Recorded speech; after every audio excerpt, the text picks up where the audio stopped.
We really wanted to understand where we're at. We wanted to understand our processes and how they supported our reporting. Did we have the data discipline to actually get a reporting tool? Are our systems ready? And what we needed to do was also understand what we needed from a reporting tool and what we wanted. Two things very different when it comes to technology. Like, do we need an analytical tool? Or do you need a reporting tool?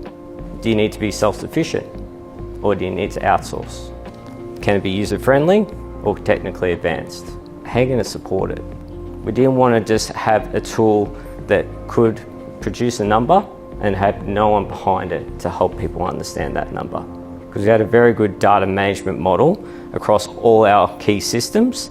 It was just that we needed a solution to sit on top of it to help us sort of visualize it. So the scope really involved the entire employee life cycle.